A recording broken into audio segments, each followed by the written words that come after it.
Microphone check 1 2, testing 1 2 3. Can you guys hear me okay?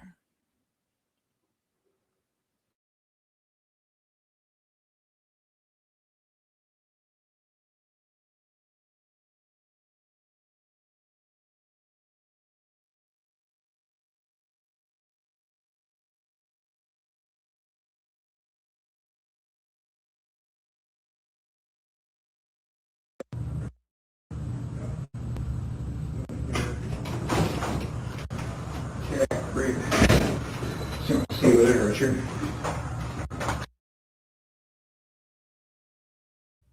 Can you guys hear the video? Can you hear my voice and can you hear the audio from the video?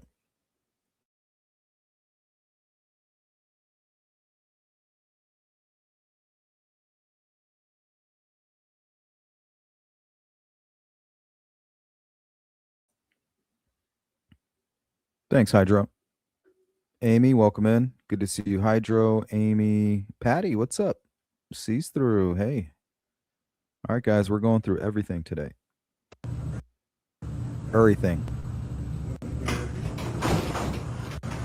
Yeah, great. What's going on, Eli? So, see you later, Richard. Thank you. I don't know if I gave you one of my cards. There it is. I had to give it. I think you did. I probably set it down. No, it's right there. You are. So, the reason we wanted to talk to you is about the, I guess, the accountability case. Okay. And appreciate your time in doing that. And as a formality, before we talk to anybody about these things, I want to make sure you understand you're not under arrest or anything like that, okay? And the door here is open. You can leave at any time you want. I'll be glad to give you a ride back or whatever. Yeah. That right there is what I like to call superficial charm.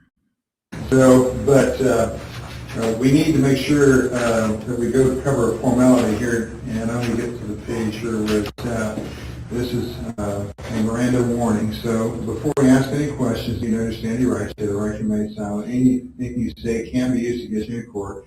You have the right to talk to a lawyer for advice before we ask any questions and have it with you during questioning. If you cannot afford a lawyer, we'll be appointed for you question if you wish.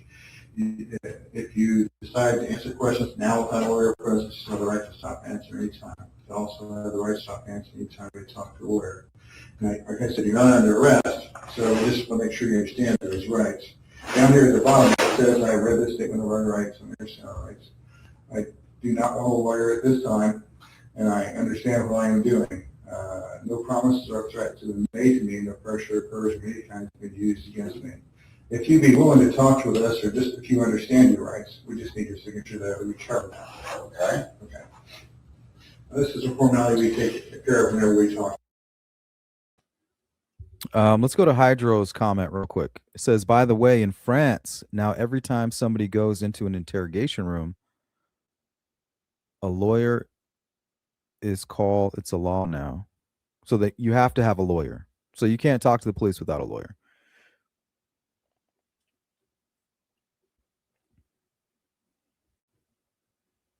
See, that's, I mean, the idea sounds great. But anytime you have more government involved in what you're doing as a citizen, it's not good. I'm sorry.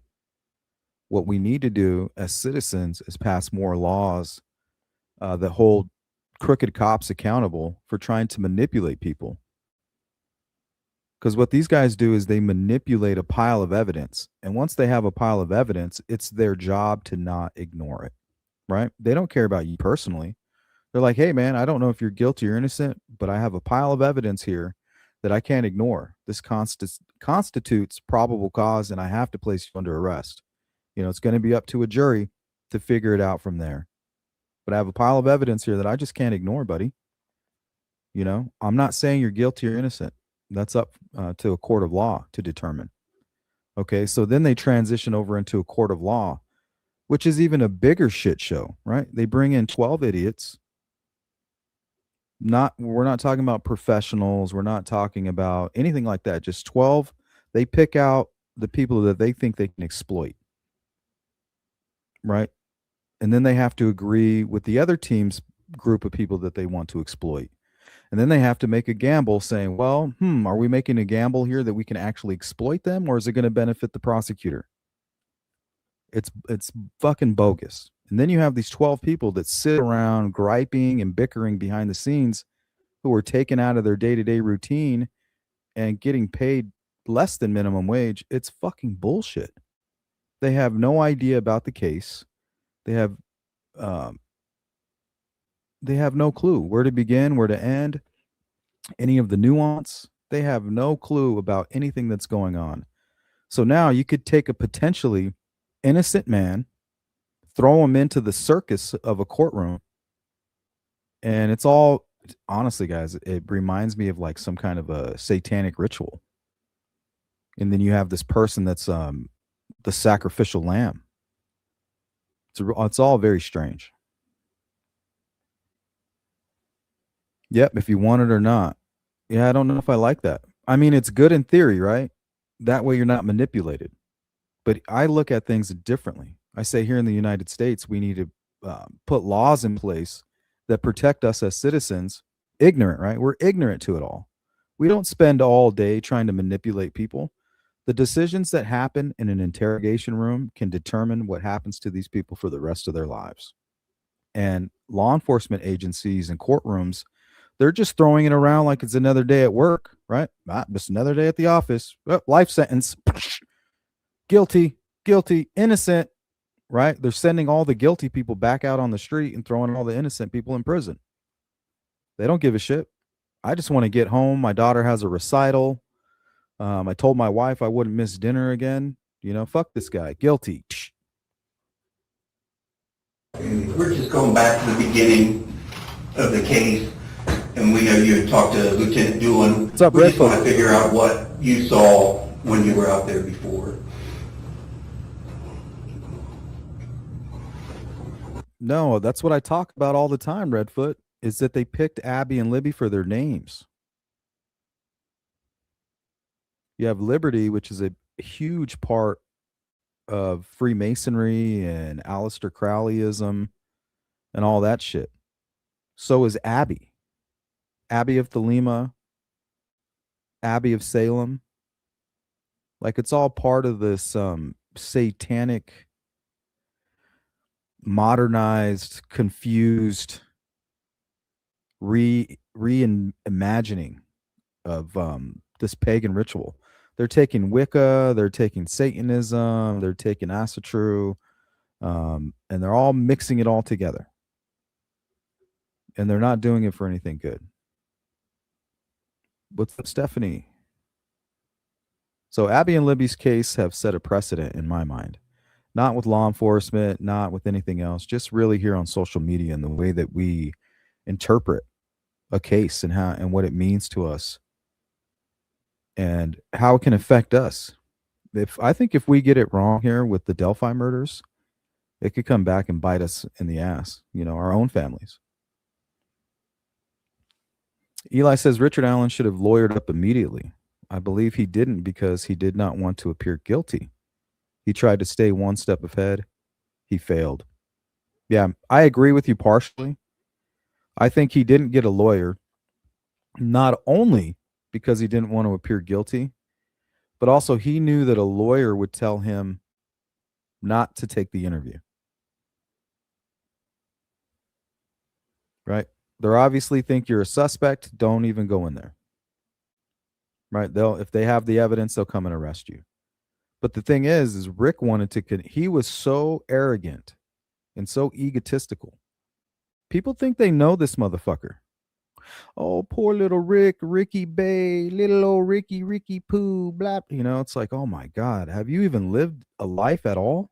He's so short. Oh my God, he's a family man. Like, have you guys had any life experiences at all? Or have you just been stuck in your little sheltered little ball that you haven't experienced anything?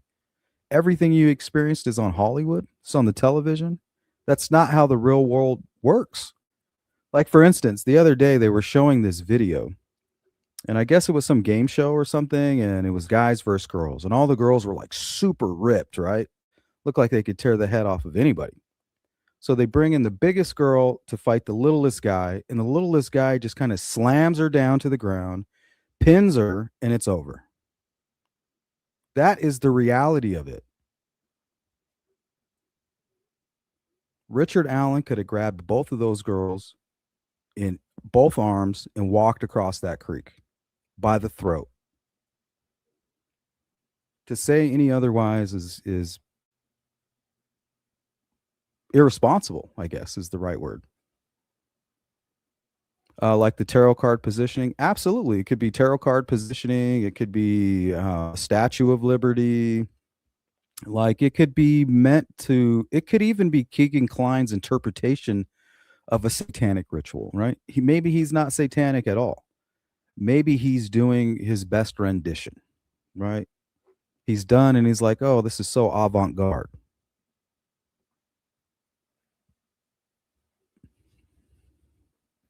A pedo playing a pedo playing a pedo. Playing a satanic pedo. Good to see everybody. Luna, what's up? Stephanie, it's really good to see. Yeah, system failed.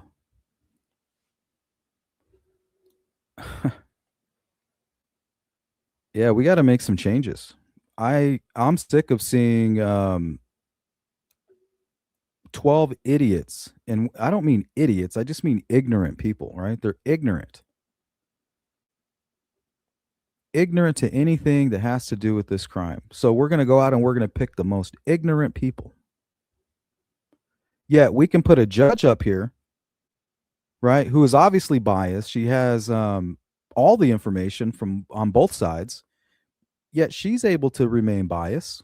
Why can't we have a jury full of judges? You know, kind of like the Supreme Court. I just hate seeing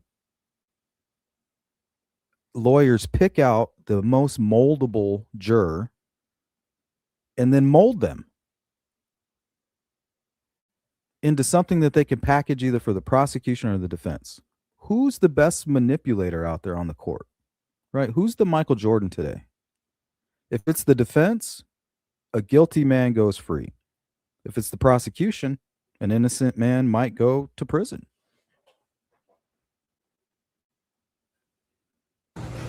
Great, wonderful. Okay. Now, Tony brought up something that you had. Yeah, he's conducting his own investigation. Is what I was. That's what I was trying to get at. Right? Rick wants to know what they know. He's not going to lawyer up because if he does, his lawyer's going to tell him, "Well, we're not going to go in there." There's no Rick has no reason for a lawyer. He plans to engage with these officials. He thinks that he's smarter than them. He got away with it. He left no DNA. Right? He staged the crime scene. He has everybody fooled. And then he went and compartmentalized all of it. Went back to his job at CVS, went back to his being ignored by his wife, right? I think his wife fell right into that quite nicely, right? It's almost like a single life with a roommate.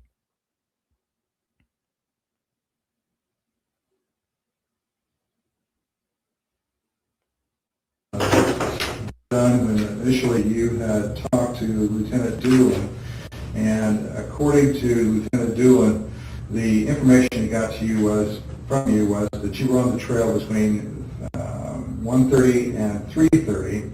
Does it make any sense? Okay, and that you had parked at the old Farm Bureau building. I think that may have been the old welfare office out there. Well. And while at the Freedom Bridge, you saw three females and noted that one was taller and had black or brown long hair. This is basically what he had written down. And maybe you even got some information about your phone or something like that. Oh shit, were you guys hearing like an echo? So now you understand everything. So I want to make sure that we just kind of get some information from you. We get started here off the bat with. Okay, were you guys hearing like a weird echo?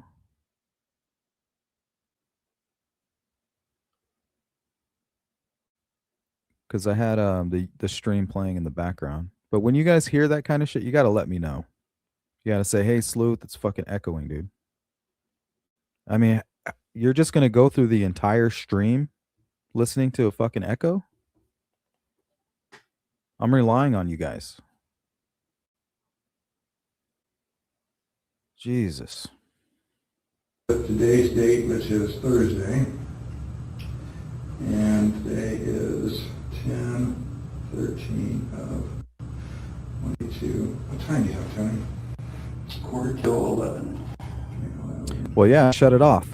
10:45. I didn't realize I had that playing And in your the full name background. is? Richard, It's the whole reason I do a sound check. Matthew, Allen. That's Allen. Mhm. Okay, and how old are you now? 50 years old. Okay. Your date of birth? The way he says that, 50 years old. Like he's trying to, I don't know, there's something weird about this dude. 45. And your full name is? Richard, H-A-R-D. Matthew, Allen. That's Allen. Mhm. Okay, and how old are you now? 50 years old. Okay. Your date of birth? 50 years old. 9972. Okay, great. Could I ask you to write down the right number where the X is at right there? What's up, Vicarious Vigilante? 50-year-old club this year. I'm beyond that, actually. So. Just turned. No. Sorry. Hard to believe.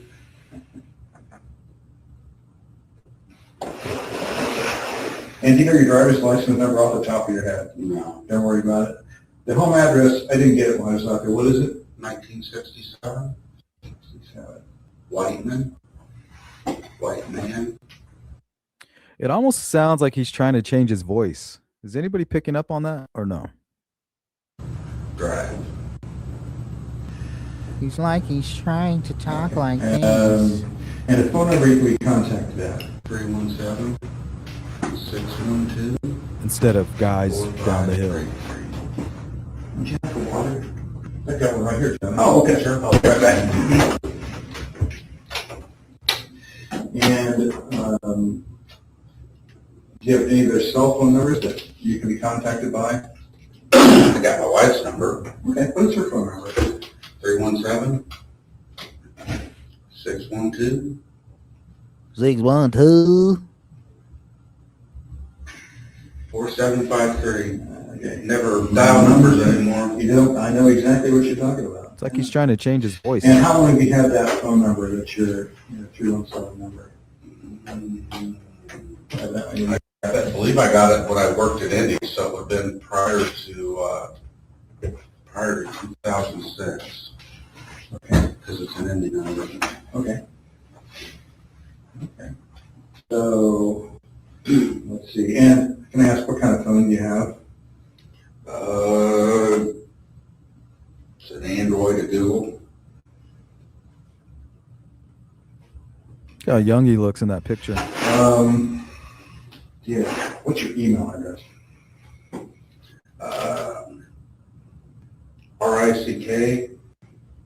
RICK2045 at frontier.com.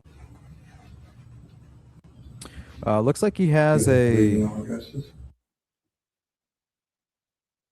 Is it me or does it appear that he has an injury across his face? It's almost as if his nose is disfigured and you have some scarring over the left eyebrow.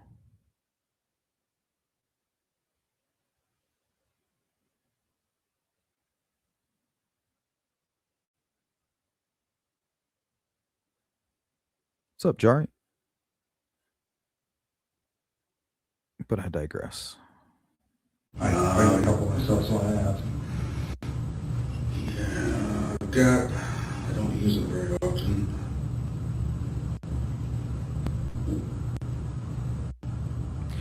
Yeah, notice his voice is never the same. He's like, he's up, he's down, he's changing it, he's adding like some weird twang to it. It's Foojacka, Foojacka 0 at gmail.com. And I had one at Yahoo at some point too, but I don't remember what it was. Okay, great. What kind of social media do you do applications do you use, like Facebook? No, at all? Do you have a Facebook? I think the Yahoo address, email address he's talking about is the Frontier 2045, or excuse me, the Rick 2045 at Frontier. I think that's it. Hold on. I'm pretty sure that's it. Rick 2045 at frontier.com, because when he says Yahoo email address, that's Frontier went out of business and was absolved by, not absolved of all their sins. Were basically absorbed by Yahoo. They became Yahoo. So I think that's what he's talking about. Facebook account? Oh, my wife does, I don't. Sounds so familiar. Okay. Like, what's he looking at? He's trying to read what Mullins is writing down. Why? That's fucking weird. Like Facebook? No, at all? Do you have a Facebook account? Oh, He's like, no, I don't have any social media, but my wife does. My wife does, I don't. Then watch, he looks at the paper. sounds so familiar. Look, he's trying to read what he's writing and then gets caught. He's like, what's he writing? Okay. And does she post often? Things like It's because Rick he's doing his own interview. He doesn't want an attorney because, for one, he doesn't want to appear guilty, right? But because the attorney's going to tell him not to do the interview. And if he needs to ask certain questions to get his own information, those are definitely going to be situations that the attorney will advise him against. So he just needs to be in there to do his own thing. And he does get a lot of information from them. But he just failed at having all of his bases covered. He wasn't ready. It's almost as if he thought he had some kind of a protection. And that's why I always try to bring up the Dave McCain stuff. It's like, why would they even care to protect somebody like Rick Allen, to hide the tip, or a Kagan Klein, or anybody like that? They don't have any pull in Delphi, but Dave McCain does. Dave McCain has a connection to Rick. He even brings them up during the interrogation. So it makes you wonder what the hell is going on. It's almost as if Rick feels like he has some kind of protection. And that might even be why he name dropped them. He's like, oh, the McCains, and then trying to read their reaction. And their reaction is, it's too late for that, Rick. Like, the reason you're already in here, buddy, like, your protection's been lifted. Like, you're going down. Yeah, on there all the time. And she does. Okay, all right. So what is your marital status? Married, okay. And have you been married before? No. Okay. Number of children you were. Hydro says, can Rick Allen be part of the Vinlander or other group? Exactly. Any way that you look at this, he could be involved, right? Was Brad Holder there? Well, it doesn't mean Rick wasn't. The difference between Rick and everybody else is we know that his gun was there. His gun. We know that his gun was at the crime scene. You can argue that. That doesn't put Rick at the crime scene. That puts his gun at the crime scene. But also, that means that he knows if it wasn't Rick, which it most likely was, if it wasn't, he knows who it is. And the only reason that he wouldn't be able to say who has his gun is because he's equally involved as the person that has that gun. So all he can really think is in his mind quietly to himself is that motherfucker dropped that shell or did this or did that. We were all so careful. But whoever had his gun, if it wasn't him, that's all he can think. Is, hey, he dropped that bullet at the crime scene. What an idiot. Got me in prison. Got me put in prison. Talking about your kid, your daughter. But it's the bottom line. Rick's gun was at the crime scene. You can't change that. Rick was there, so, I mean, come on, it's common sense that he's involved, right? Rick was there at the time of the murders. His gun was at the crime scene, or at least a bullet from his gun. Not even his gun. Throw the gun out. Gone. a bullet that was cycled through Rick's gun was at the crime scene. So now you have a bullet that's been cycled through Rick's gun, and you have Rick at the crime scene with no alibi. Absolutely no alibi.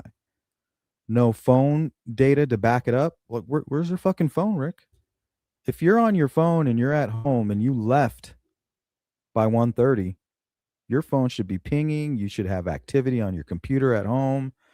Your neighbors should be able to see you and identify you. He has none of that. Matter of fact, the only two people that he came in contact with that could vouch for him, which was his wife. She knows how he, what kind of mood he was in, what he was up to that day, right? Was he acting strange, Kathy? Right? And then his mom, who we went to visit in Peru.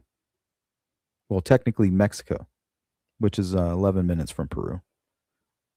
Okay, let's go ahead and have them get on. Of course, the defense team interviewed them. Okay, mom, what happened?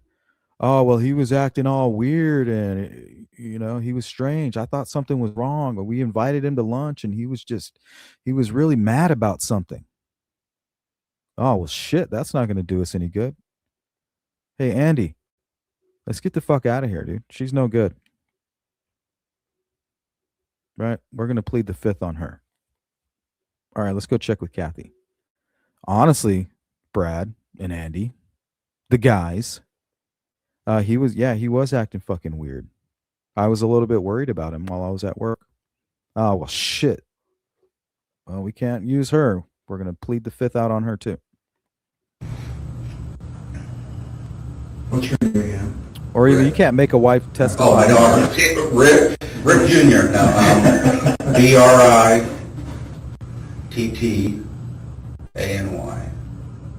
Okay. And how old is Brittany now, you said? You did math earlier. 28, 28, okay. She's born when, you said? 1994. 94, okay. And what's her last name now? Zap- Yeah, ballistics and tool mark evidence. I mean, everything really is subjective unless you were there and witnessed it. And even there, even if you were there, some people might not even be able to recall what happened to them. For instance, some people are so drunk they commit crimes and they don't even remember. So there's always that. Zapamta. Zapamta. Okay. And any grandkids? No. Oh, okay. And what's her husband's name? Is he from around here? He's originally from the Philippines. Oh, okay. But lived in Canada, and he's been here, well, shortly before they got married, so around 6. Okay, let's go to Stephanie. We'll follow up on her other comment. But how does a bullet end up on the other side of the bridge if he pulled and cycled it on the other side? I don't think anybody ever said that he did pull and cycle it on the north side. And think about it. He could have done it in both locations. But honestly, I think that was just some bullshit fed by the prosecutor, right, to the 12 dummies. There's 12 dummies up there they're trusting the prosecutor, right? They don't know about corruption. They don't know about coerced confessions and techniques that are used, right? Lying during the investigation. These 12 jurors are trusting this process, and they don't realize that they're being lied to. So, dat be a gun, all that bullshit, that's just to counteract the bullshit coming from the defense side. You can't allow the defense team to skew things so far on, into their favor that you get this guy off. So they got to bring their own bullshit to manipulate these 12 people. I'm telling you, it's just one big circus. There's no justice in that room. The only justice ever, in my opinion, is taking preventative measures, like educating people on how this kind of thing can happen. Watching the red flags, not being gaslit, right, by the ignorant masses telling you there is no danger when you know damn well there's danger all around us, right? I'm not telling you to go around being paranoid or anything. I'm just saying, look, Rick was hiding in plain sight. He was working at the local CVS. He was fishing down at Riley Park, the same park that Libby spent 3 seasons playing softball, right? The same Riley Park that they were at the Sunday before they were killed. Abby and Libby were at Riley Park. And if you listen to Anna's account, they had to go find the girls, right? When it came time to load up all the gear, they couldn't find them. Who knows if who's to say they weren't over there near the dam or near the creek talking to Rick?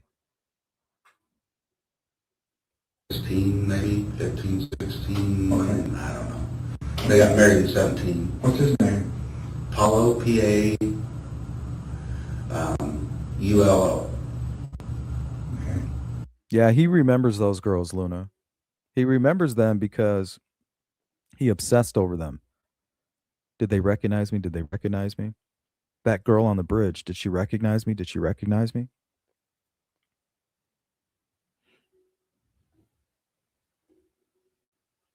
The girl that saw me walking down the street, did she recognize me? Did she recognize me? That's why early on Rick said I was there from 1:30 to 3:30. Because if he says I wasn't there from 1:30 to 3:30 and all these witnesses are like, "Yeah, we saw the guy that works at the CVS there." Cops are going to show up at his door and, "Hey man, we have like 8 witnesses that saw you on the trail, bro. Like now we're definitely searching your home. You look guilty. You lied about being there at the time of a homicide." So in his mind, he has to take countermeasures, right? It's okay that he's there. He always goes there, but he went there, but he had nothing to do with the murders. Is the story it's the picture he's going to paint. But if he's paranoid about all the people that he ran into, right? The 3 girls, they may have recognized him. Betsy Blair on the bridge. Maybe she recognizes me. When he was leaving around 3:30, Betsy Blair, shit, maybe she recognizes me. So now his story has to be formatted to fit all of that. Right? That way he doesn't appear to be a liar.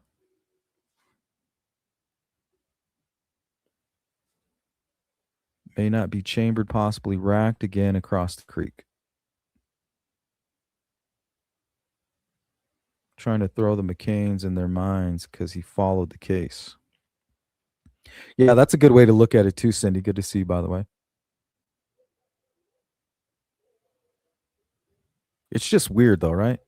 Out of all the people that he brings up during an interrogation, it's the McCains.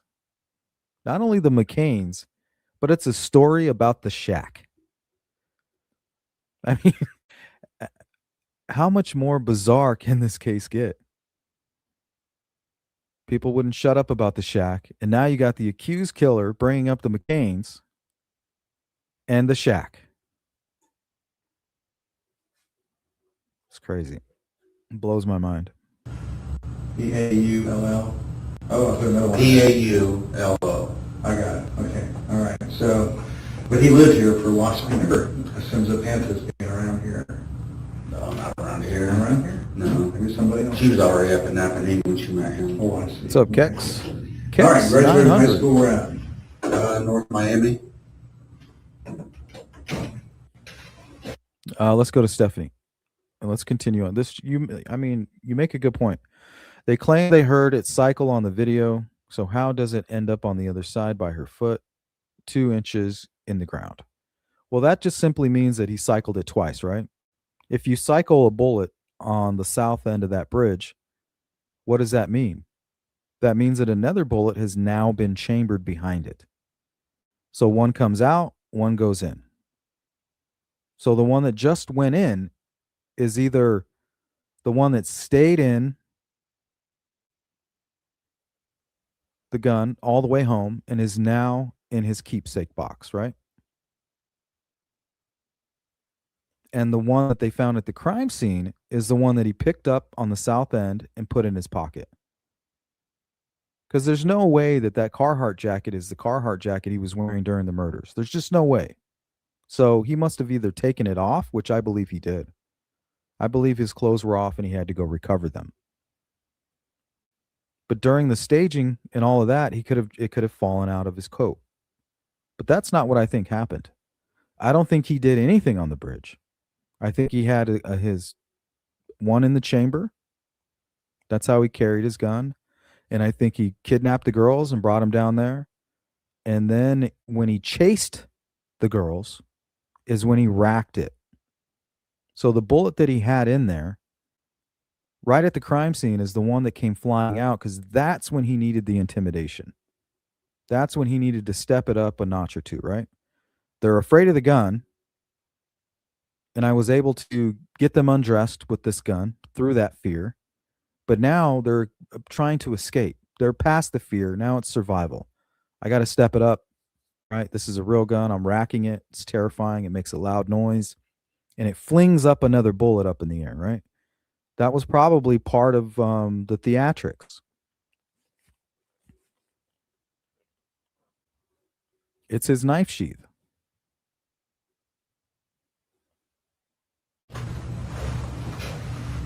What year? Like the Koberger case. 91. And any other vocational training, college classes? Went to Ivy Tech, like a couple semesters.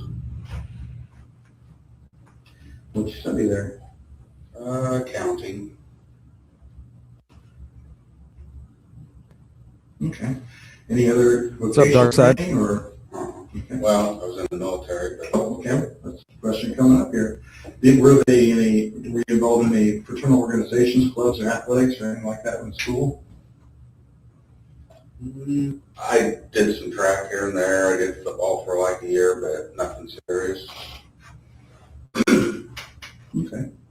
Any clubs or National Honor Society or something like that? Oh, no. Sorry. Military service, so what branch? National Guard, Army National Guard.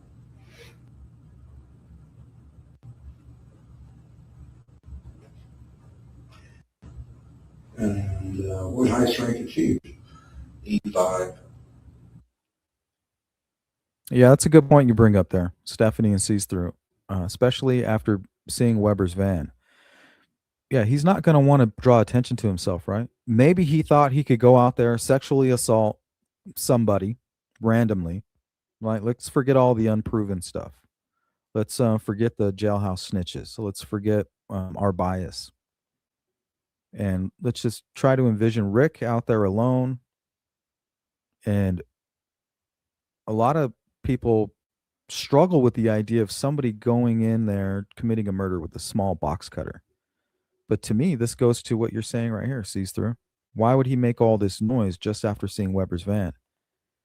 So he's forced. He's adapting on the job. I can't use my gun because that, self-preservation, it'll get me caught. I can use it to threaten them, but when it comes down to actually taking their lives, he probably just had to look around, knowing that he had the box cutter on him. Bottom teeth Andy, this case is closed. With your insight and ability to research properly, we need you on other cases. Don't know who you are and don't give a fuck, frankly. Don't come into my chat telling me what we need or what's going to happen, buddy. Just because you're not interested in what's going on with the Delphi case has nothing to do with us. Why don't you? What are you talking about? There's plenty of room on YouTube. Go there. When they recovered the gun at Alan's house, was there a bullet ready in the gun? Yep, he had one chambered.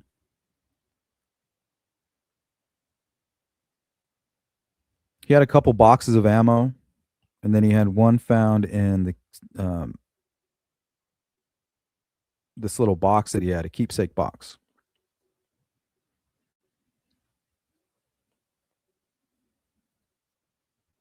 I think the Carhartt is a new code after the crime. I agree. The one he's wearing in those pics, Kathy's Facebook, is probably the real coat. I agree. And long gone. That would be really bad luck.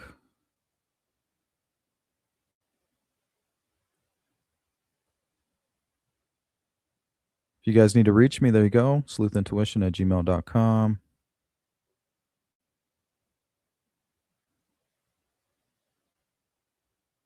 Yeah, I'm not quite sure what's going on with his daughter.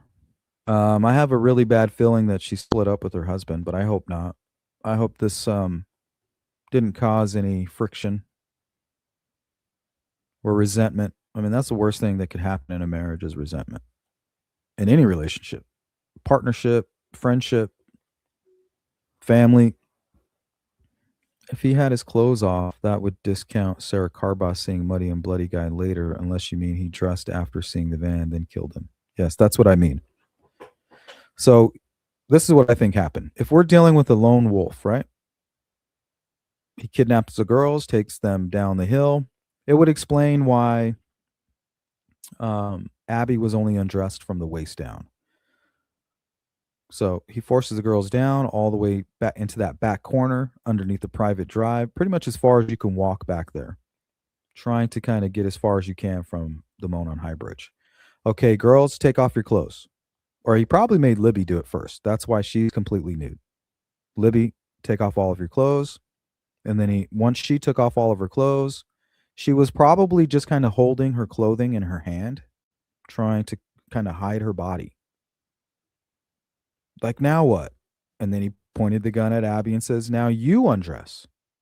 So she takes off her shoes, takes off her everything waist down, and then boom, here comes Weber up the private drive.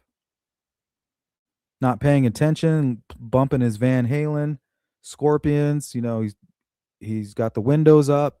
He's not paying attention. The girls are yelling, "Help, help, help, help." Rick begins to panic. The girls pick up their clothes, and they know that it's pretty shallow right there by the creek. They're the ones that they kind of drew Rick towards the crime scene. I don't think Rick picked that area. I think they kind of drew him over there. Remember, they got to make it across the creek and back to their ride over there at the Mears lot. And I think Rick, it took him a little while to put his shoes back on,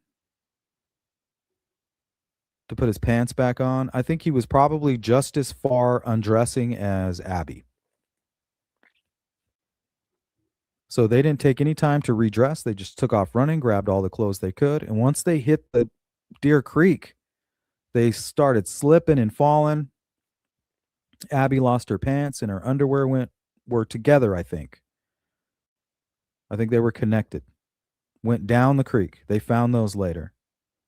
And then at that same location where they slipped and fell, or maybe even had a struggle with Rick, you can see Libby's jacket, or excuse me, her shirt, shoes, and Abby's jacket.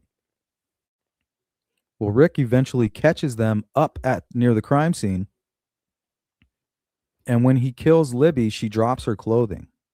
And Abby's just kind of standing right there like in shock. So she drops her clothing, leans on the tree after filling her wound. Like, what did you just do to me? Touches the tree, leaves the handprint that looks like something strange, but it's her hand because both her hands are covered in blood because he cut her with that blade.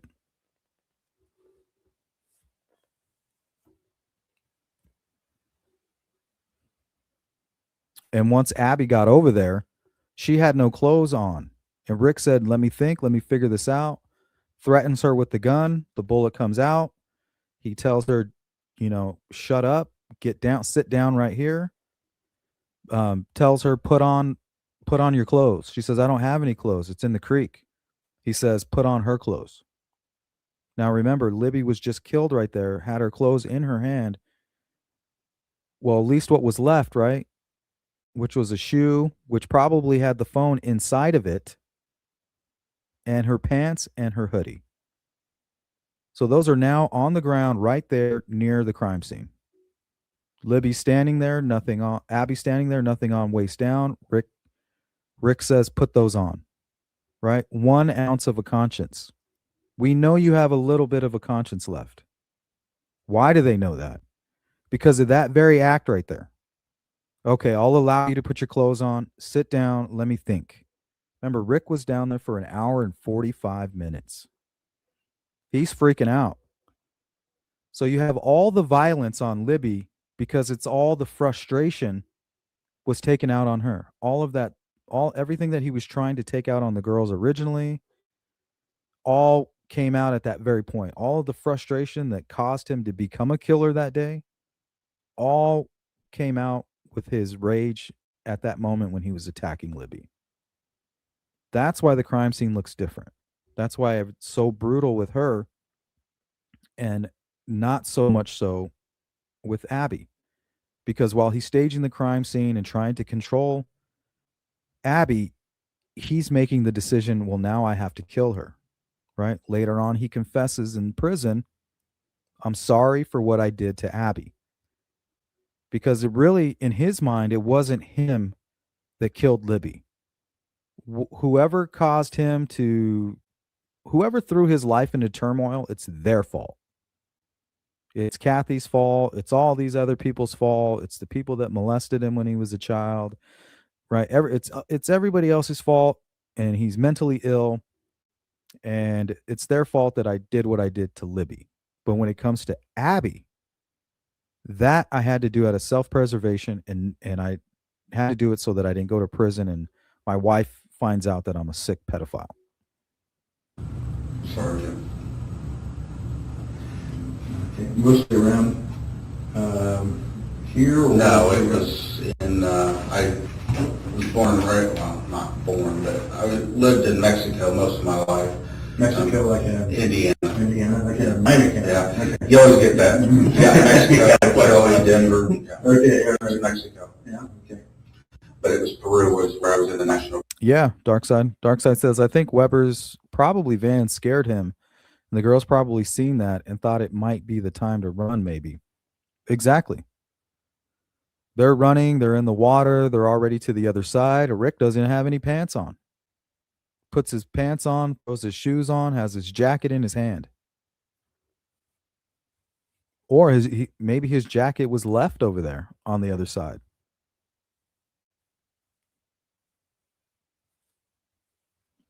He had to come back and get it. Where at, sorry.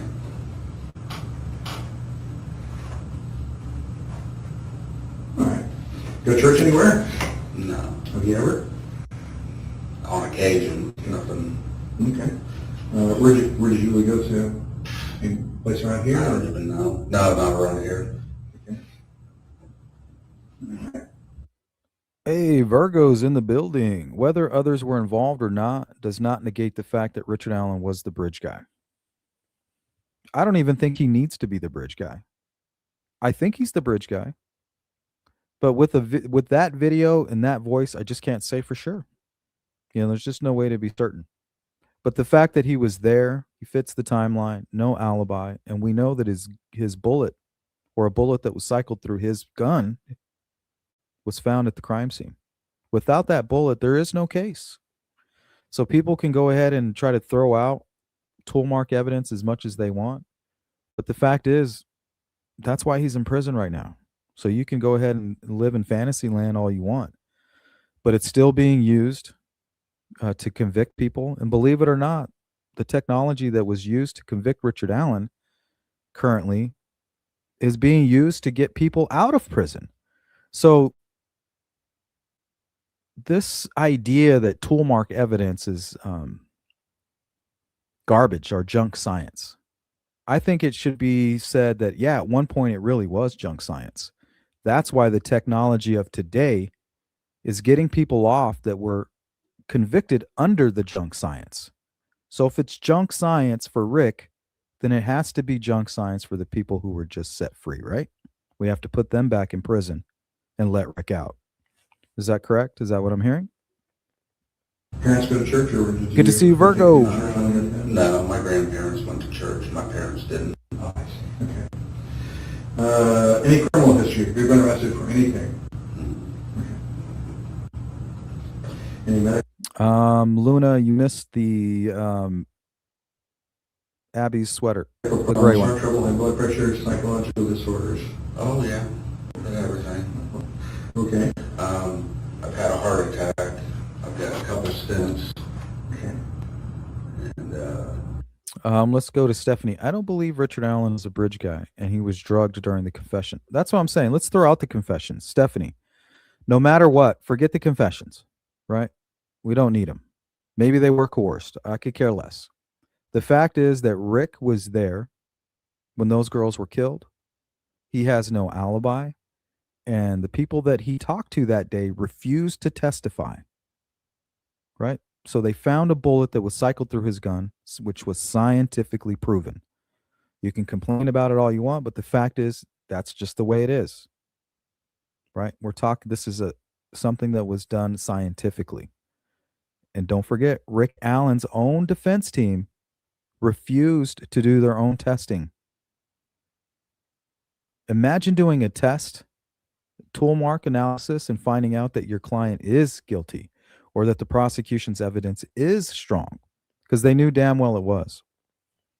Even the replacement attorney Scremin covered a few cases where he was using tool mark evidence to his advantage. And that's the dirty tricks of these attorneys, right? They use it when they need it and they argue against it when they don't. How long ago was your heart attack? It's 2010. Okay, you were 40. 37. 37, holy cow. Mm-hmm. And, anything else? Depression, anxiety, high blood pressure, cholesterol. Yeah, at the end of the day, Darkside, if he's not your number one suspect, there is something wrong. If you're telling me that your number one suspect is Brad Holder, the guy with the alibi, because of the Facebook stuff, then I'm not just not listening to you anymore, right? There's no reason to listen to you because you're not even trying to break the alibi at all. You're just, for whatever reason, saying people got it wrong and he committed the murder. Yeah, he has alibi. I don't care. Right? No matter what, the end of the day, if you don't believe Rick Allen was proven guilty, that's one thing. I can get beside you and I can argue that with you. That in a court of law, they did not prove beyond a reasonable doubt that he's the killer. I can get beside you on that. But to sit here and say that he wasn't involved and that at the very least he's not suspect number one, that I can't get behind. All right. And you're working at CVS. So you said you've been there how many years? Since, well, not the one here, but with CBS since 2013. Okay. So you worked at another CVS somewhere? Was it? Yeah, I worked in trained in Marion. I worked in Peru, and then I came to Delphi. I'm thinking 16, 17, 16. Been there a while now. But you said you lived at your house out there since 2000. So you drive back and forth? Those CVS? Yeah, I was leading Walmart. Like I said, I spent 10 years with Walmart. I was actually a store manager at one point with Walmart. Chose to leave the company and do something different, and interviewed with CVS, and Peru was the district manager that I interviewed, but Peru was the furthest western store that he had, or closest to me. Mm-hmm. So that's where I was going to be working, and it just didn't work out the way that I thought it was long term. I mean, I was there several years, but I wanted to, they had a training position, a managerial training position. I told them I didn't want to do that anymore. Mm-hmm. Long story short, and put in. So here we go right here. The two women that Rick saw that morning were his wife when he woke up and went to visit his mom, and then he came home, went to the trails, and went back home and went to sleep. That's his alibi. These two women right here refused to testify for Rick. Are you hearing me here? Listen to what I'm telling you out there, Rick lovers, right? Just listen to me for a second. The only two people that he came in contact with, other than his sister, who basically pled the fifth, is his mother and his wife. He woke up with Kathy. She went to work. He went to his mom's. For whatever reason, he did not go to lunch with mom and sis. Why didn't these two testify saying Rick was fine that day? Nothing was wrong with him. Everything seemed normal. Think about that. Transfer back and, like I said, I'm 16, I'm going to say around 16, 17, somewhere. All right. Well, managing is kind of hard sometimes, I understand. Is there a particular Yeah, reason why you exactly, didn't stay in C-Store. management, or? Tired of it, the bureaucracy, just not really being about taking care of the customer. It's more about hitting this number on this spreadsheet and that number on that spreadsheet, and then you get the call every 15 minutes. You didn't hit this number on this spreadsheet. And none of them really help you take better care of the customer. You spend your time managing scorecards, and I just had enough of it. Sure, I was just tired of it. Sure, okay. Okay. Friendly CVS worker. Let's see, so from where we're at right now, I think probably, can you help us understand what was going on Monday, February the 13th? Can you kind of tell us what you were doing that day, and remember the day the girls Okay. were on the trail? Yeah. C-Store, right. Maybe she didn't make a good witness. Good point.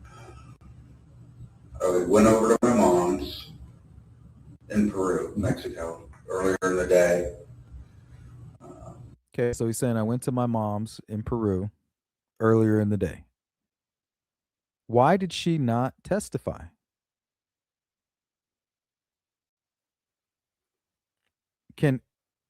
I just want somebody that's supporting Rick to answer that question.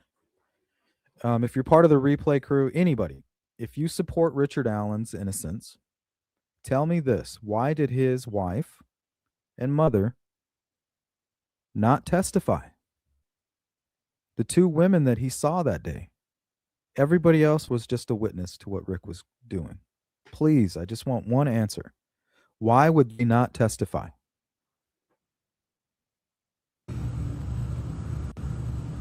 I think my mom had hip surgery back then or something, but What's up, Vic?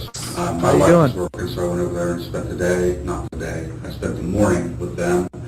My sisters come over and they were gonna go eat lunch and stuff, and I wasn't about that, so I went home. And I remember it was a fairly warm day, or warmer than normal, so So I covered my face and put on 3 I layers think I just put a of jacket coats. on and went back out to the trails. Usually when we go, we walk down to High Bridge and walk back and walk down the other side and come back. It wasn't a ritual, but I remember walking down to the bridge. The times, I left my mom's, it was probably around 11:15. So I think I would have been out there, because I didn't do anything else. It would have been. Stephanie says to protect them. So he's going to go do 130 years to protect them from getting him off from doing 130 years? What about, isn't it a mother's job to protect her son? Around noon, I thought, is when I was out there. Walked down to High Bridge. Well, he put his sister and his daughter on the stand to say that they weren't molested. So I guess it's okay to put his sister and his daughter through it. Always went out just a little ways, not all the way. Went out a little ways and watched the fish. What's up, Brian? See any fish down there, because I like fishing. And walked back and sat on the, when you turn around and go down the other fork, there's a bench that overlooks, and sat there for a few minutes and Let's see what Brian's talking about. Why didn't Richard Allen testify? I think he should have. His freedom hanging in the hands of 12 jurors. If I had absolutely nothing to do with this crime, those 12 jurors are going to hear my words stating such. Not only that, they're going to see me and I'm going to look them in their damn eyes. Like, look, I'm being railroaded. Might even ask for like a mistrial. Like, what the fuck is going on here? Like, my attorneys are fucking up. They went down this Odinism route. I don't know what the hell is going on here, but I didn't do this. The prosecution is obviously kicking my attorney's ass. And I'm not feeling good about this. All I know is that I'm innocent. I didn't do this. Walked down the, Absolutely. walked back out and left. Anything else you remember? Stephanie, you would what? You would testify for your son? I would testify for my son, especially if I thought he was guilty or innocent, right? But if I thought I was going to end up being potentially perjure myself, I wouldn't do it. I wouldn't go up there and lie. I just wouldn't go up. Where was And your that's what they first did. car? They didn't go up. Said there was, the big parking lot wasn't there at the time, right? Oh, you mean which one? Like where the bridge. Luna says, Rayleigh described rich guy, odd acting, dressed too warm for the weather, angry, unfriendly. All that anger and unfriendliness was taken out on Libby. That's why he said, I'm sorry for what I did to Abby. He knew he had to kill her. She'd seen too much, and he would have been arrested that day. But the fact that he killed her bought him 6 years of freedom. The fact that he killed her, covered the girls with sticks so that they didn't find him until the next day, it bought him enough time where he could kind of make his story work. Is that I don't think it was there. So there's if you went over behind, Just saying, Stephanie, just saying. there's a back road that went up and there was a bridge, not the main bridge. There was a smaller bridge where you could park there or you could park over on the other side. And I remember I didn't park over there Exotic, where what the, up? He said that there was a girl with Libby it's and a Abby. farmer's a little entrance or older. something. I remember I didn't park there because I had told him something about, there were a couple vehicles there when I Who left. said So I that? parked somewhere, either parked over on the bridge side or there used to be a little building there. I could have parked there. There was a trail until they got the whole thing done. Okay. When you're talking about the bridge, just so I'm clear, you're talking about that big blue bridge, the Freedom Bridge or whatever that goes over the highway. Well, that's the big blue bridge. Stephanie says Kelsey, I think, knows. What the hell does Kelsey know? Jesus. But before that was there was a, if you're going out of town, you would take the road that I think is where the park is. It veers off, it winds off this way, and there's a road. The first road you come, well, I don't know if it's the first road, but there's a road that takes off to the right, and there's houses, and then it just kind of turns into a lane. And there was a small bridge up there before. I mean, I think it's still there. So here, I'll show you where he's talking about. Let's pull this old footage up here.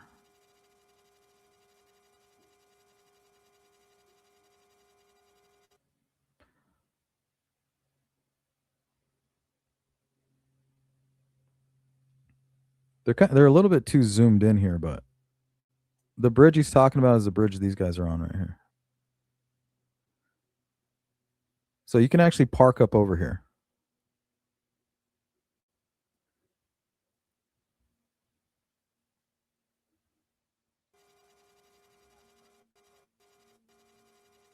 If you were, Like the one, okay, so you're talking about the one-lane bridge kind of that goes it over wasn't, the street? it wasn't used. It wasn't a bridge that was used, I guess is what I'm saying. It was just, there was a parking area up there that you could park in.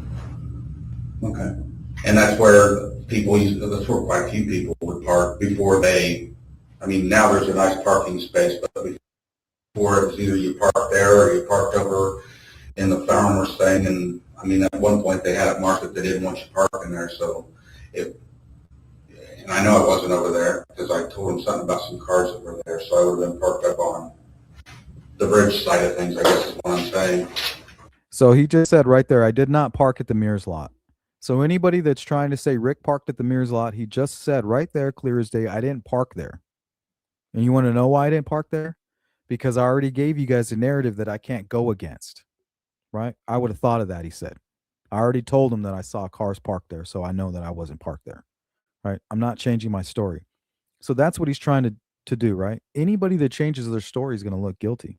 That's the first giveaway. Red flag for law enforcement, right? You're changing your story.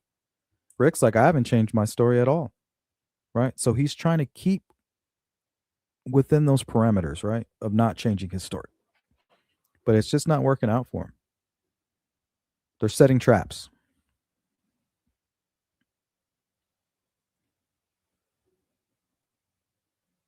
I guess it won't happen.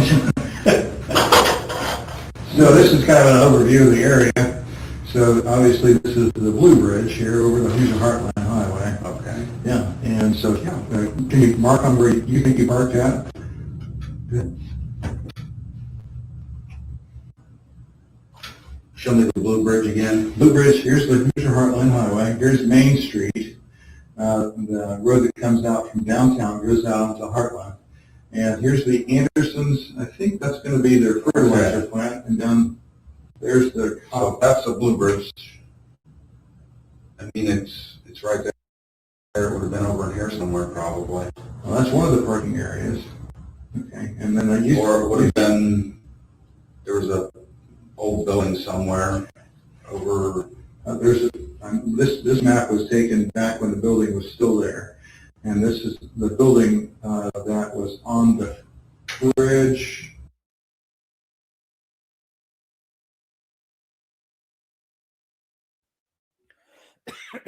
He just said it.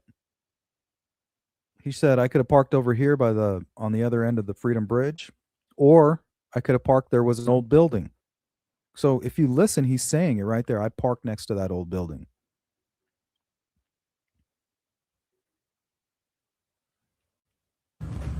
The trail side of the bridge. okay.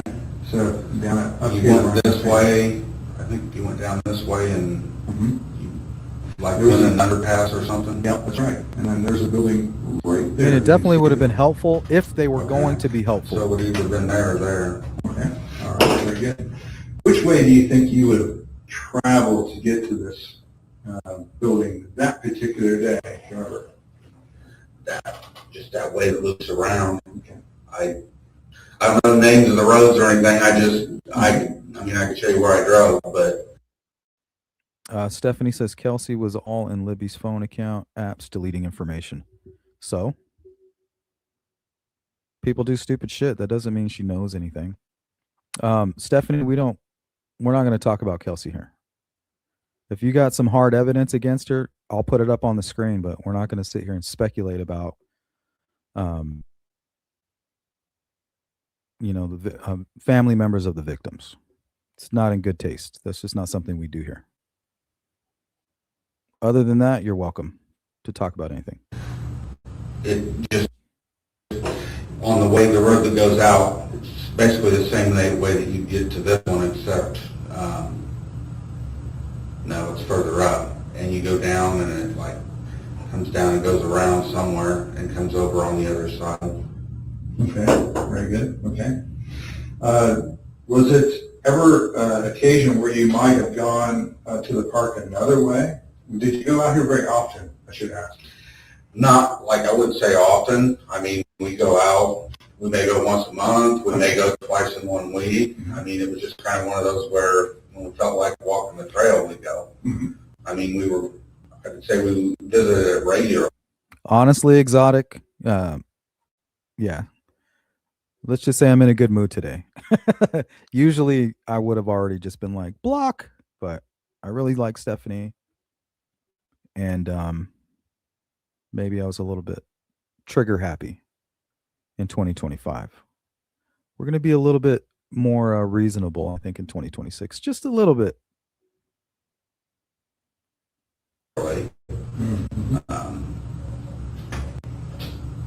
During the summer months, we didn't really go out there much in the winter. We may have gone out a time or two, but Right, okay. So was it ever something, was there ever a time that you guys took another path to get out there besides going around this way, or do you remember anything like that? I think there's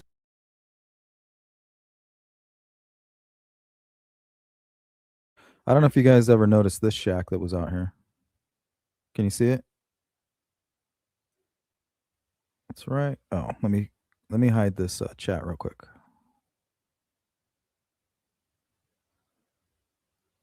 Doop. Can you guys see it right here?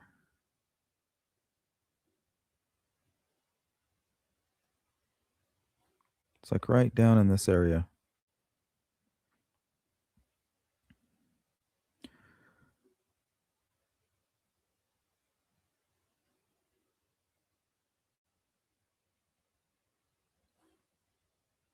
See, it's right here. So if you were to walk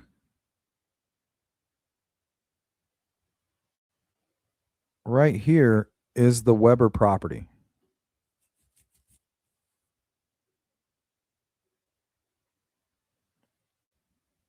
And there used to be a little bridge right here.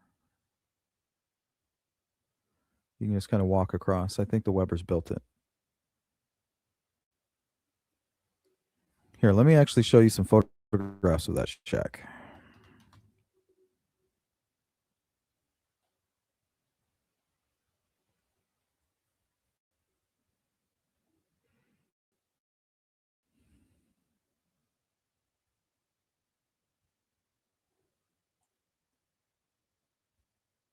Yeah, this is it right here. So this shack is right down here. Let me see if we can get a better look at it. Can you guys see it right there? Oh, there's a good view. So you have this shack right here. You got the Monon High Bridge. So if you go down the hill, and if you went up the private drive and down this trail where there's like a Jesus statue, there's a Mary statue. I think there's a cross back here, which is actually pointing at the crime scene, which is very odd. But yeah, there's these religious statues back here, which are facing the crime scene for whatever reason that were there before the crime. But yeah, you could just walk down this way and come to the shack. And look what's at the shack. There's like a mattress. You see this? I don't know if that's a mattress or might be the fireplace, actually. I don't know. I can't tell. I always thought it was a mattress. Looks like a mattress to me.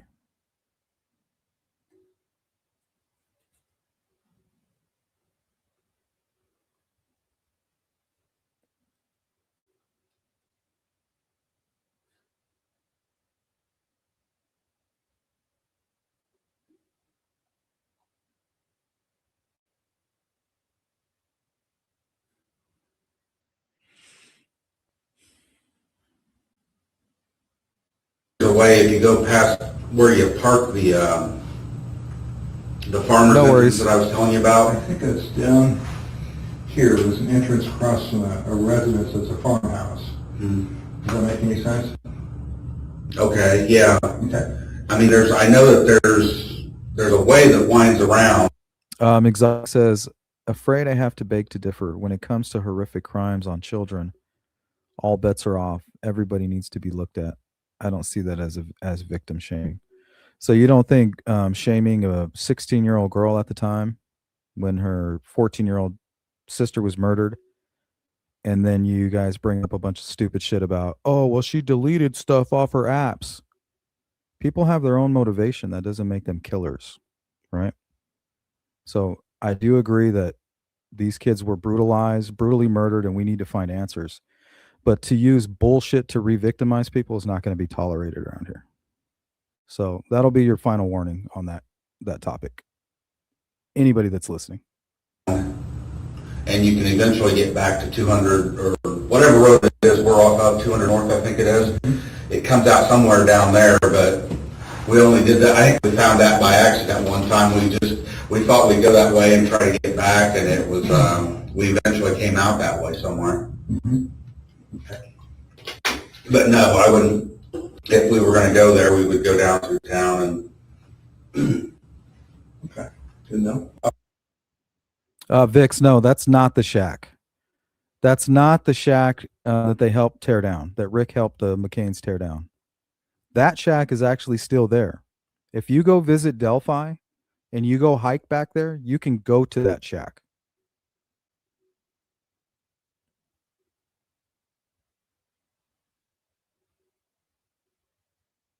But that is definitely not the shack. Here, let me show you the shack that they tore down. Richard Allen, Walmart employees, and the McCains.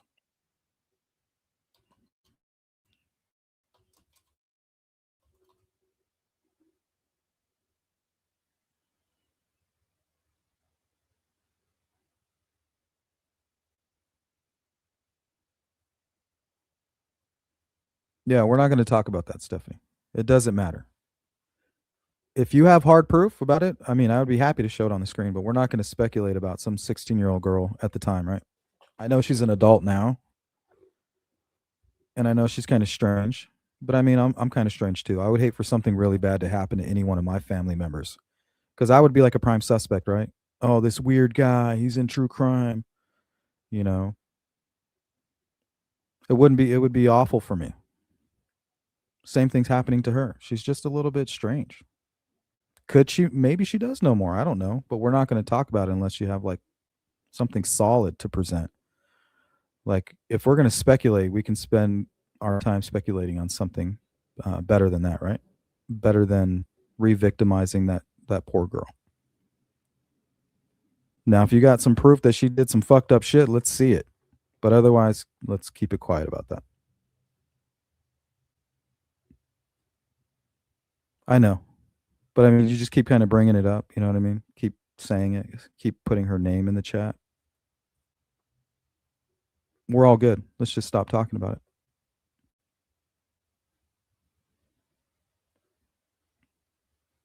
That was actually a good angle to kind of see how close the cemetery actually is.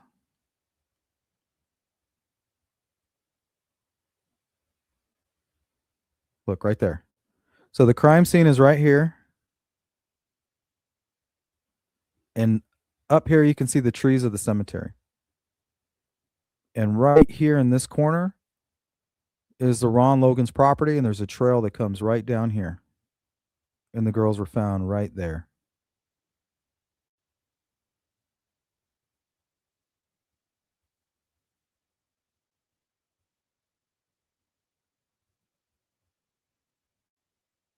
That's not far at all, you guys. I've seen people walk from the crime scene up here in 4 minutes. So you have to ask, what the hell was Rick doing for an hour and 45 minutes? From the kidnapping to the point he was seen on the street, muddy and bloody, what the hell was he doing? He was staging and cleaning up the crime scene. For all we know, he's the one that threw the clothes in the water. But that just doesn't make any sense. I feel like Rick was trying to keep attention from him, keep attention off of him.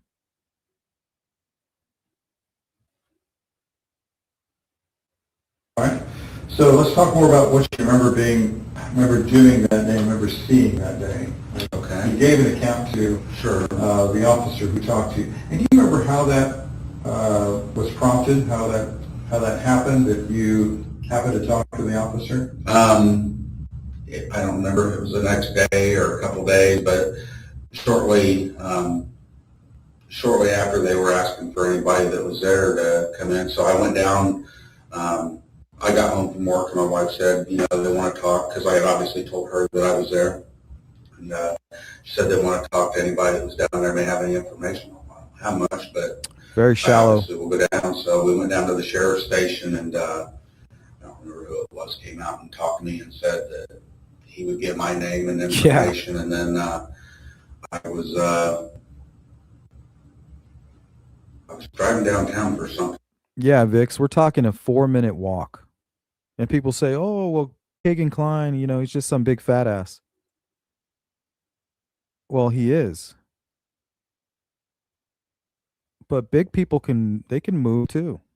Not all big people are like crippled where they can't walk. I mean, let's see. I've seen all kinds of people hike that. I saw Randy Gravitz hike that in 4 minutes. Okay, here's another thing. People try to say that this water was deep and rushing and that there's no way they crossed it, right? And the reason they're trying to make you believe that is they're trying to sell you a narrative that the girls they never crossed that creek and that they were dumped there most likely from the Ron Logan side. But you can clearly see here the sandbar or the island going right smack dab through the middle of Deer Creek.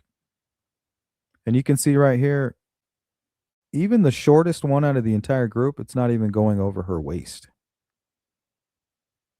Here it's up on the ankles, up to the ankles, here up to the knees, below the waist, up to the thighs. I mean, we're talking about some really shallow water here. And this is the reason I think that Libby said, we're going to go this way. I know this place. It's not very deep here. Once we cross this water and get to the other side, it's not very far to the cemetery. And that's where our ride is. But all these people, they're like, oh, little Ricky, he couldn't do big Ricky Bay. That motherfucker came stomping through this water. Former Army National Guard. So quick, those girls had no clue. They got up over the edge and he was already on them. Right here. Little old Ricky.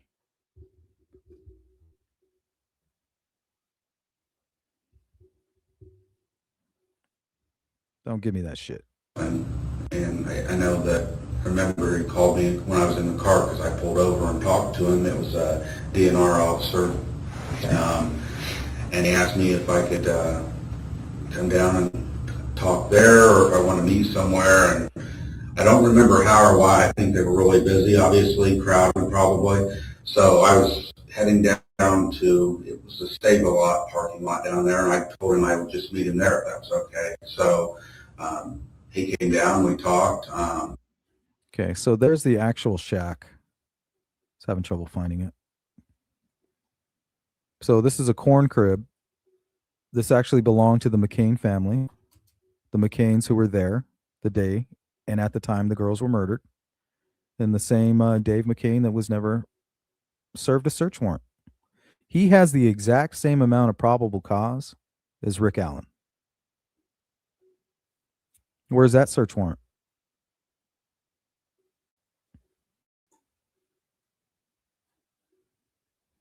So here, this is a historic document. They have an image of it right here. It was actually taken down like around 2012.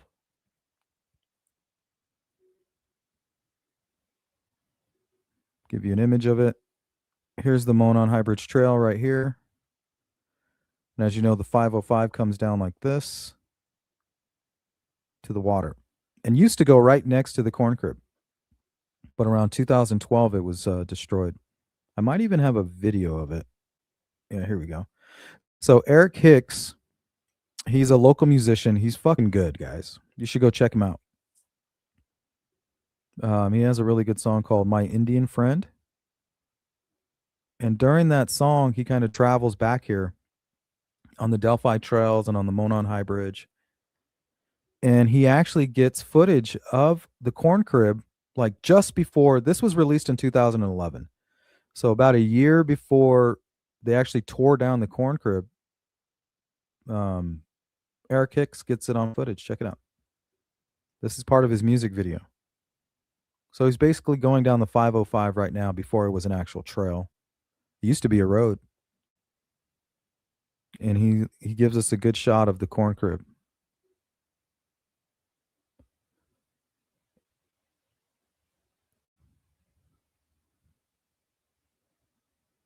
I mean, think about the fucked up shit that happened there. Jeez, I would hate to, the mind wanders. And you can see the McCains are like using it still. They're like either for storage or what. You got a table here. I'm not quite sure what all this other stuff is.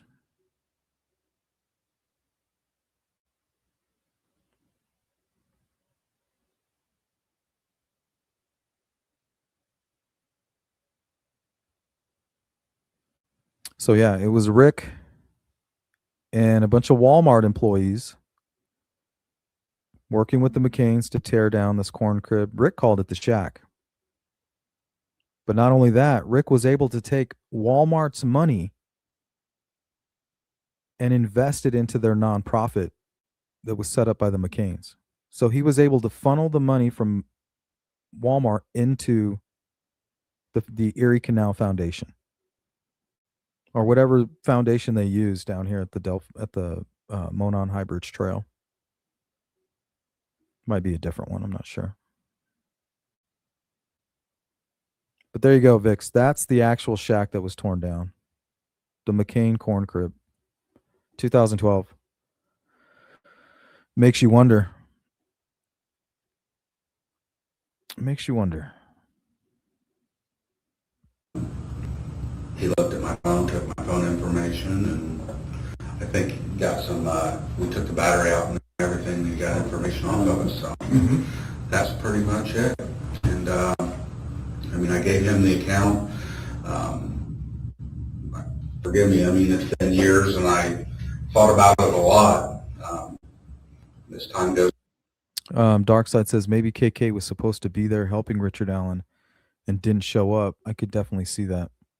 Or he did show up, right? I mean, he did confess to being in the actual cemetery. So we did entertain what Reese was saying, but it fit together too well, right? We're going to need more evidence than that, but we're not going to throw it away. He could be telling the truth. Ron could have been telling him the truth, but it's just like, it's not even third person. It's like fourth person, really. So even though it's interesting and we wanted to do a thorough investigation on what Reese said, there's just not enough supporting evidence. What there is supporting evidence is that Rick and Kagan Klein somehow are involved, right? Kagan did officially confess, and it was right after that confession that they arrested him. And when they took him out of ISP, they filed it under confidential informant.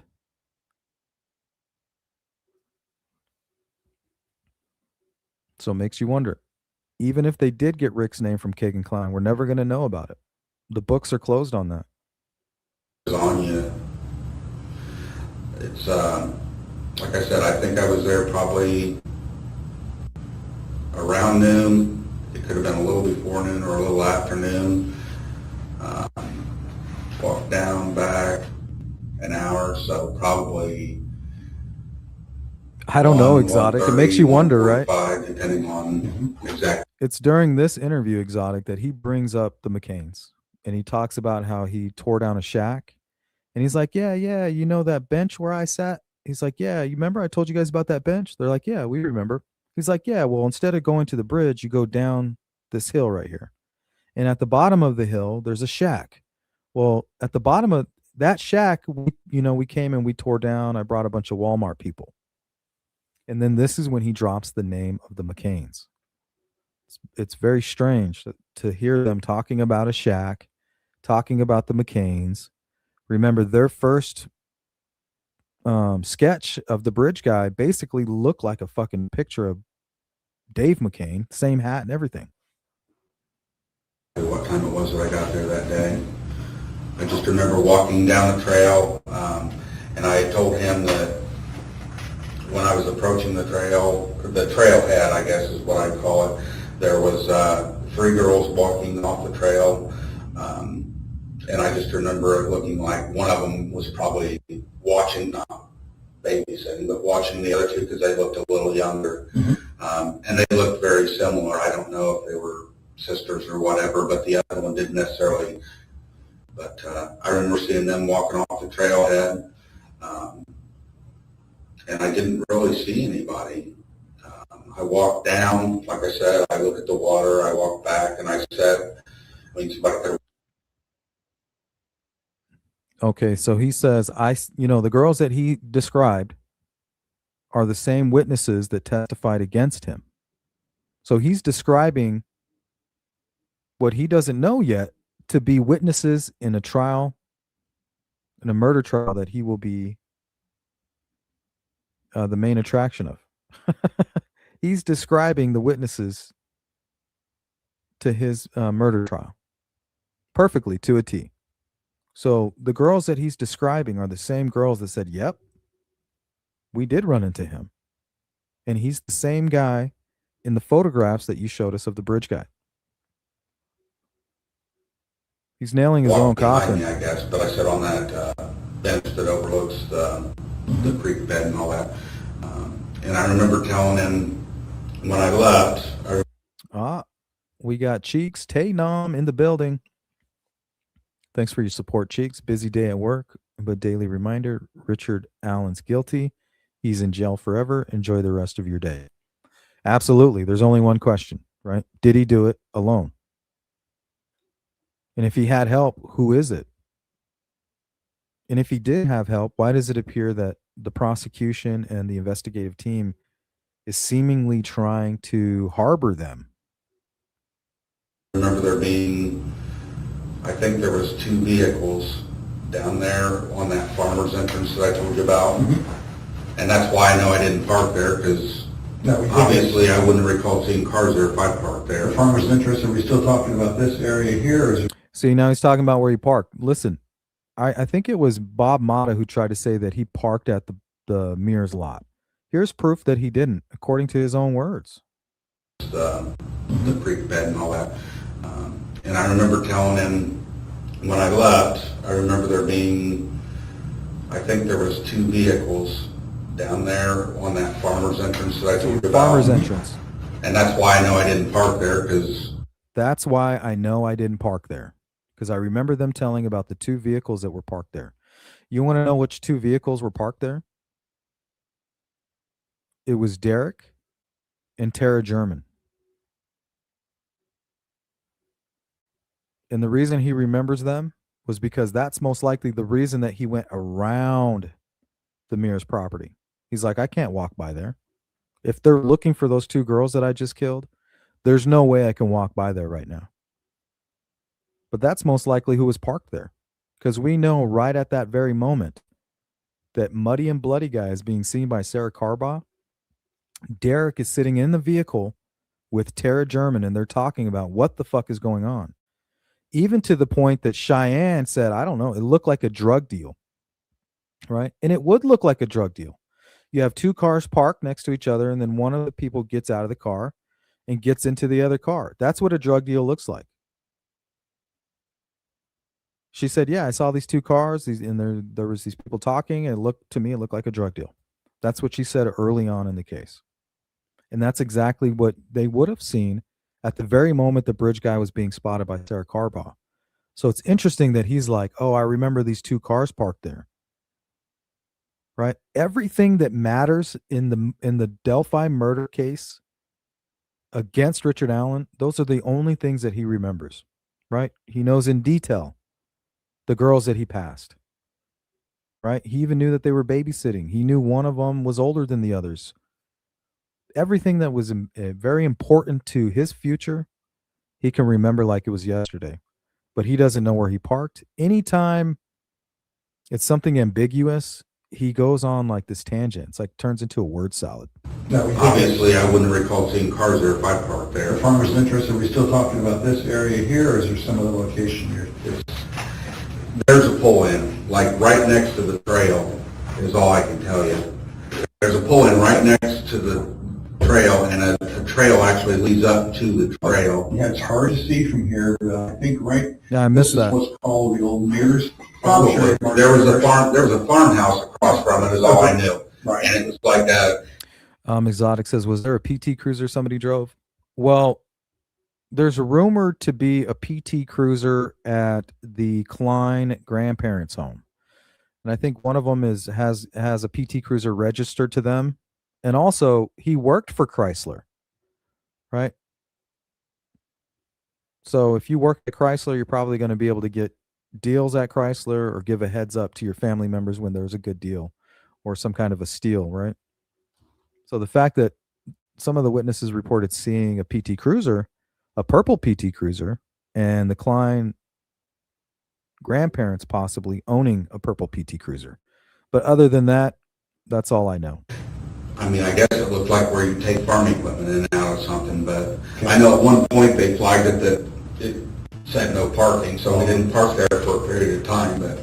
Did you ever park there before when you went? Yeah. A lot of times you did, okay. I mean, we used to when it wasn't marked. Mm-hmm. We did a cleanup down there one time with, I brought a bunch of Walmart people, because kind of a community engagement thing. We did a cleanup down there. It's the year that they tore down. We tore down that.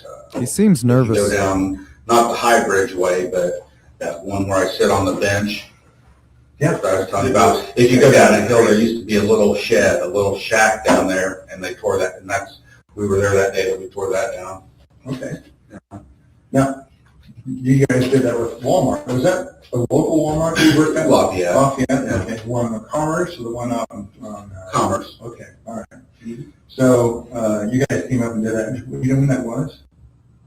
Oh, Lord, no. Well, It was before or after this?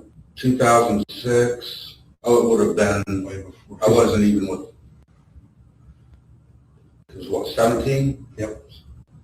When the girls were out there. 13, 17.